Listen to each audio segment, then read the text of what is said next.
मुहर्रम महीने जी 9 या 10 तारीख़ ते रोज़ा रखणु सुनत खां बिल्कुलु साबित आहे। असां पहिरियों जेको ॿुधाए चुका आहियूं, हे सवाल जेको आहे मुहर्रम जे महीने में आयल इन करे मां हिनखे क्लियर करण जी कोशिशि थो कयां।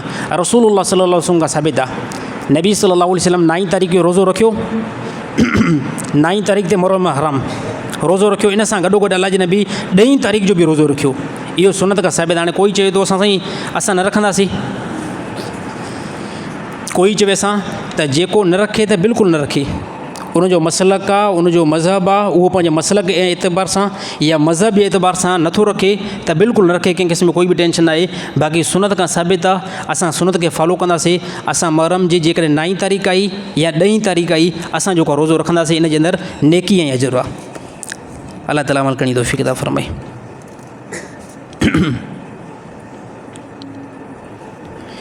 साईं उमिरि में हलक करणु ज़रूरी आहे।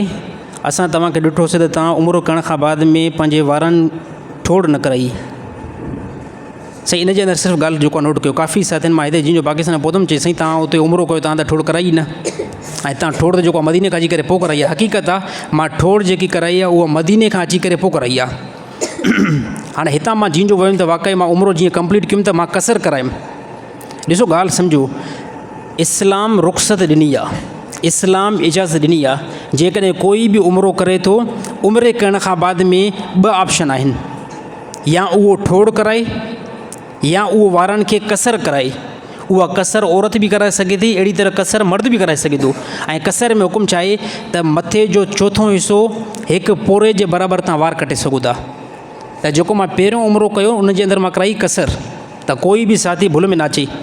ॾिसो न, साथियुनि खे शदात कोट वारनि खे इहो महसूसु थियो साईं जो को उमिरि न थियो आहे। साईं तव्हांखे 2500 मसइला ॿुधाइनि त साईं इन मसइले खां वाक़ुफ़ु हुयो। हालांकि मां 2.5 लख भरे वञा पियो त मूंखे इहा त ख़बर हुई न यार, जेकॾहिं अगरि मां ठोड़ न कराईंदो मुंहिंजो उमिरि ई न थींदो। पर मूंखे ख़बर हुई त इस्लाम जे अंदरि गुंजाइश आहे, असां जेकॾहिं कसर कराईसीं उन कसर जे अंदरि बि उमिरि थी वेंदो। साईं ॻाल्हि मालूम थी न, कसर छा खे चइबो आहे? वारनि जो चोथों, मथे जो चोथों हिसो, मथे जो चोथों हिसे मां हिकु पोरे जे बराबरि तव्हां वार कटराए सघो था, तव्हांजो उमिरि अदा थी वेंदो। बाक़ी रही ॻाल्हि हलक अफ़ज़ल आहे, जेकॾहिं को उमिरि कराए थो, अल्लाह जे नबी साहिबनि पुछा कयो, चए साईं जेकॾहिं को उमिरि करे, ॾिसो इहो मसइलो साहबा केतिरा दाना हुया, साहिबनि खे ख़बर हुई त इहो मसइलो अल्लाह जे नबी खां ज़रूरु असां पुछा कयूं। साहिबनि पुछा कयो, साईं जेकॾहिं कोई उमिरि करे ऐं उन उमिरि खां बाद में ठोड़ न कराए ऐं सिर्फ़ु जेको कसर कराए त छा हुकुम आहे? अल्लाह जे नबी फ़रमायो त ठोड़ करण वारे जे मथां ख़ुदा जी रहमत हूंदी आहे। वरी साहबा सुवाल कयो, साहबा चयो ॾिसो गुंजाइश निकिरे थी नथी निकिरे। साहबा वरी पुछा कयो, साईं जेकॾहिं कोई उमिरि करे ऐं ठोड़ न कराए त छा हुकुम आहे? अल्लाह जे नबी फ़रमायो ठोड़ करण वारे ते ख़ुदा जी रहमत आहे। साहिबनि जो मथां गुंजाइश अॻिते निकिरे। वरी साहिबनि पुछा कयो, या रसूल अल्लाह कोई ठोड़ न कराए ऐं कसर कराए त छा हुकुम आहे? अल्लाह जे नबी 3 दफ़े बि इहो फ़रमायो त ठोड़ करण वारे जे मथां ख़ुदा जी रहमत आहे। साहिबनि चोथों बि सवाल कयो, साहिबनि चयो त ॾिसो हिन मसइले हल छा थो निकिरे। साहिबनि चोथें दफ़े जॾहिं पुछा कई, पोइ अल्लाह जे नबी फ़रमायो कसर करण वारे जे मथां बि ख़ुदा जी रहमत आहे। साहिबनि चयो त बिल्कुलु हाणे गुंजाइश मिली वई, जेकॾहिं कोई ठोड़ नथो कराए ऐं कसर कराए थो उनजो बि उमिरि थी वेंदो। त साईं इन मसइले खां असां वाक़ुफ़ु हुयासीं। बाक़ी वरी बि मां तरक़ीब इहा ॾींदुमि त जेको ठोड़ जेकी आहे उनखे नबी सल्लल्लाहु अलैहि वसल्लम तरजीह ज़्यादा ॾिनी आहे, ठोड़ खे तरजीह ज़्यादा ॾिनी आहे। बाक़ी गुंजाइश कसर जी बि आहे, जॾहिं गुंजाइश कसर जी बि आहे त उन में उमिरि बिल्कुलु थी वेंदो। अल्लाह ताला अमल करण जी तौफ़ीक़ अता फ़रमाए। साईं मुहर्रम जे महीने में सुरमो पाइणु कोई बि मना न आहे थियल, पाए सघो था, जाइज़ आहे। रसूलुल्लाह सल्लल्लाहु अलैहि वसल्लम जो सुन्नत तरीक़ो आहे। बाक़ी जेके चवंदा असां सुरमो न पाईंदासीं उन्हनि खे छॾे ॾियो, उहे भले जेको न पाइनि।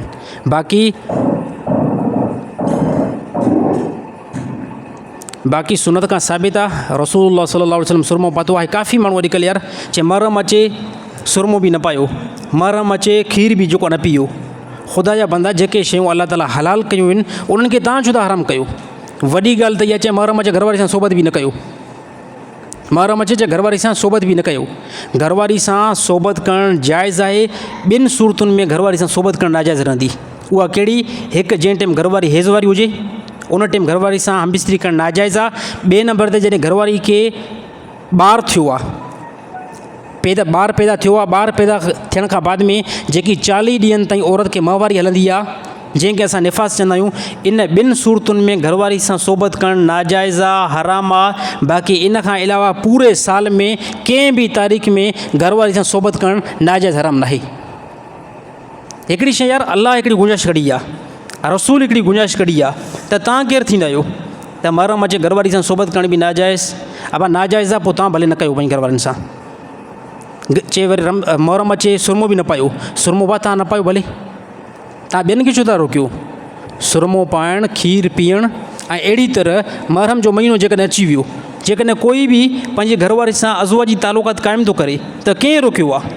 जॾहिं अलाह नाहे रोकियो, जॾहिं रसूल नाहे रोकियो, पोइ तूं केरु थींदो रोकण वारो? हे माण्हुनि खे अॼुकल्ह इंतिहाई ग़लति पटियूं पढ़ाईंदियूं वञनि त साईं हे जेको कमु थियनि, हे महरम अचे, महरम में निकाह बि न थिए। जॾहिं असां जॾहिं दलाल ॾिनासीं न, पोइ यार डरा थी विया, पोइ चई न साईं निकाह थी वेंदो। पहिरियों ॾिसो न, पहिरियों ॻाल्हि इहा ॿुधाई वञे पई न, जेकॾहिं कोई महरम में निकाह करे निकाह न थींदो, असां दलील ॾिनासीं, मां चयो महरम जे महीने में अहलुल बैत खां साबित कंदासीं हुन निकाह कयो आहे।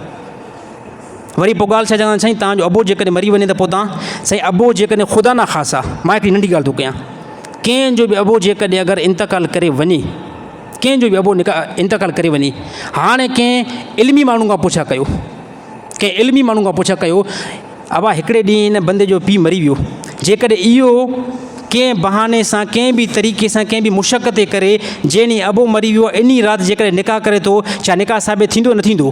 दुनिया जा सभु मुफ़्ती जवाबु ॾींदा निकाह साबित थी वेंदो। बाक़ी उहा हिकु ॿी ॻाल्हि आहे, यार अबो मुंहिंजो इंतकाल करे मूंखे ग़म आहे। इस्लाम में 3 ॾींहंनि ताईं ग़म जाइज़ आहे, इस्लाम में 3 ॾींहंनि ताईं ग़म जाइज़ आहे। पर जेकॾहिं हिकिड़ो सुवालु आहे, जेकॾहिं जंहिं ॾींहुं अबो इंतकाल करे वियो आहे, ख़ुदा न ख़ासि आहे, जेकॾहिं कोई उनजो पुटु निकाह करे त इस्लाम जवाबु ॾिनो त निकाह साबित थी वेंदो। कंहिं चयो पंहिंजे पीउ जे मरण सां इन ॾींहुं जो निकाह आराम थींदो? निकाह थी वेंदो, बाक़ी मुनासिब न आहे लॻंदो अॼु अबो इंतकाल करे अॼोके ॾींहुं मां निकाह कीअं कयां? त वाक़ई करबला के साईं 1400 साल गुज़री चुका आहिनि। अलाह जी नबी फरमायो ग़म करे सघो था 3 ॾींहंनि ताईं। असां जॾहिं दलाल ॾिनासीं न, पोइ चयूं हा साईं महरम जे महीने में जेकॾहिं ख़ुदा न ख़ासि निकाह अगरि कंहिंजो थियो त निकाह साबित थी वेंदो। त असां बि इहा ॻाल्हि करणु चाहींदा, असां चवंदा हरू भरू तव्हां महरम में निकाह न कयो, पर जेकॾहिं अगरि कंहिं मुस्लमान जी तरतीब बणिजी वई, कंहिं मुस्लमान जो अहिड़ो तरीक़ो बणिजी वियो, मजबूरी थी पई, उहो निकाह कंदो त उनजो निकाह साबित थींदो। छो त निकाह जे साबित करण जे लाइ को महीने जो हिकिड़ो हुजणु ज़रूरी नाहे, कंहिं महीने जो ख़ासि हुजणु ज़रूरी नाहे। दुनिया पूरे साल में कंहिं बि महीने में मुस्लमान निकाह करे त करे सघे थो। अल्लाह ताला अमल करण जी तौफ़ीक़ अता फ़रमाए।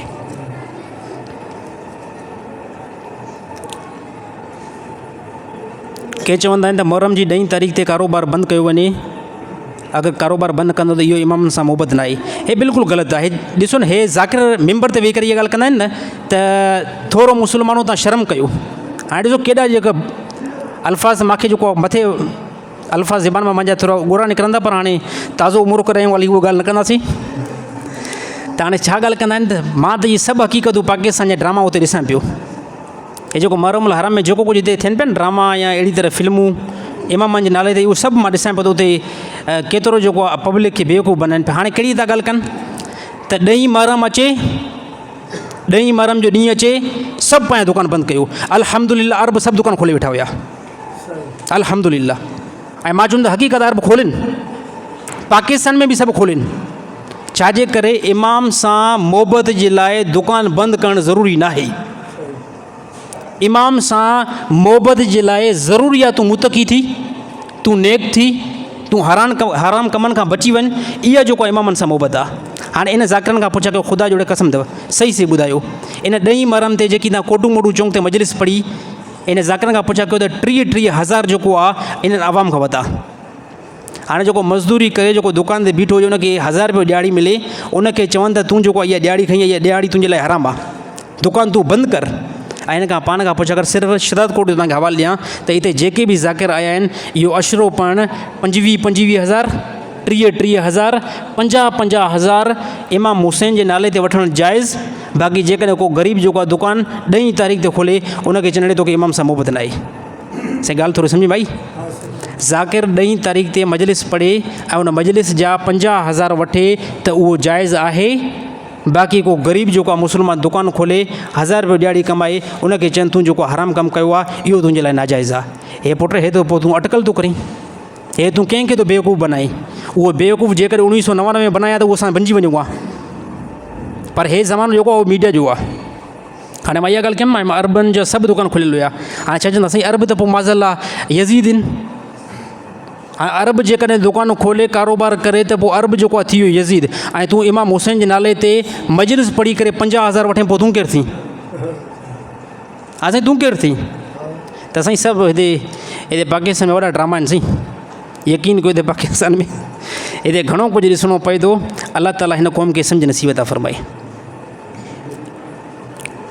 छा साईं हज़रत उमर जो निकाह हज़रत अली साईं जी धीउ उम्मे कुलसूम सां थियो हुयो बिल्कुलु सही बुख़ारी जे अंदरि हदीस मौजूदु आहे सही बुख़ारी जे अंदरि हदीस मौजूदु आहे इन खां अलावा 35 किताबनि जा ॿिया बि हवाला ॾींदासीं ऐं अहिड़ी तरह ॿी हिकिड़ी ॻाल्हि जेको ओपन कयूं था शिया हज़रत जे कुतुब जे अंदरि बि लिखियलु आहे त हज़रत उमर जो निकाह हज़रत अली साईं जी धीउ उम्मे कुलसूम सां थियो आहे जेकी बीबी फ़ातिमा जी बतन खां पैदा थी हुई हे बिल्कुलु साबित हे रते देर जे अंदरि फशीरूं थिए रहियूं न त हे बोर्ड लिखियलु आहे दामाद उमर दामाद अली हज़रत उमर चई इहो बोर्ड जेको आहे ड्रायो इन ते वॾो को इशू कयूं बाबा हे हदीस जे अंदरि लिखियलु आहे सही बुख़ारी जे अंदरि लिखियलु आहे त हज़रत अली साईं पंहिंजी धीउ जो रिश्तो पंहिंजी धीउ जो निकाह उमर बिन ख़त्ताब सां करायो आहे ऐं उमर बिन ख़त्ताब छो कयो हज़रत उमर बिन ख़त्ताब इन करे कयो ताकी रसूलुल्लाह सल्लल्लाहु अलैहि वसल्लम सां मुंहिंजो वास्तो ॻंढिजी वञे मूंखे क़ुराबत जेको आहे रसूलुल्लाह सल्लल्लाहु अलैहि वसल्लम जी मिली वञे इन जे करे हज़रत उमर बिन ख़त्ताब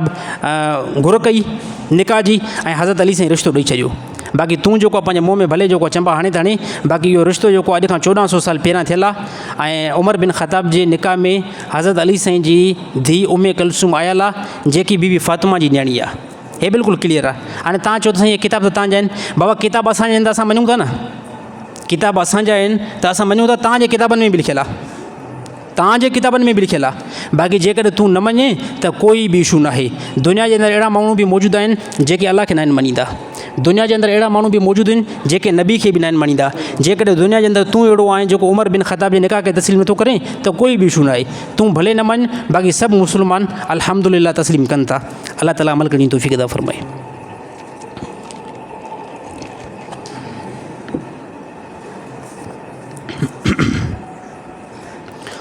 साईं हथनि जूं लकीरूं ॾिसी करे क़िस्मत ॿुधाइणु हवाला कंहिंखे सम्झो कोई बि इहो हथनि जी लकीरूं ॾिसी करे साईं क़िस्मत कुझु बि न आहे इहो अरबन खे वञी करे ॿुधाए त पोइ अरब जेको आहे बिल्कुलु तव्हांखे सिधो कंदा कोई उमिरि ते वञे पोइ हुते अरबन खे चए त मुंहिंजो हथु ॾिस थोरो मूंखे लकीरूं थो ॿुधा हथनि ते अहिड़ा जेको आहे कोड़ा तोखे हणंदा पोइ ख़बर पवंदी हे साईं कुझु बि न आहे ड्रामेबाज़ी आहे हिकिड़ी जेकॾहिं हथनि जी लकीरुनि ते क़िस्मत ठीकु ठाकु मालूम थी आहे न ऐं इहो लिखियलु हुजे त सुभाणे मुजीब रहमान हे नुक़सानु ॾिसंदो या मुजीब रहमान खे सुभाणे 1 करोड़ रुपया मिलंदो हथनि जी लकीरुनि ते जेकॾहिं इहो इल्मु पई आहे ऐं जेको ॿुधाई आहे न जेको इहा क़िस्मत ॿुधाई आहे इहो बदमाश वरी कंहिंखे हक़ीक़त में ॿुधाई आहे उहो सभ खां पहिरियां पाण करोड़पति थी विया छाजे करे उनखे ख़बर पई आहे न सुभाणे मूंखे 1 करोड़ जो नुक़सानु ईंदो सुभाणे मूंखे हे घाटो पवंदो सुभाणे मूंखे हे फ़ाइदो पवंदो त इहो माण्हू कंहिंखे न ॿुधाई आहे इहो कंहिंखे बि न ॿुधायां त मां को अहिड़ो तजुर्बो रखंदो आहियां उहो पाण खे करोड़पति करियां इहो ॾिसो जेके हथनि जी क़िस्मत ॿुधाईंदा आहिनि इहे पिनंदा आहिनि इनखे ख़ैरात बि तव्हां ॾींदा आहियो ऐसे अक्सर जोगी ॿुधाईंदा आहिनि न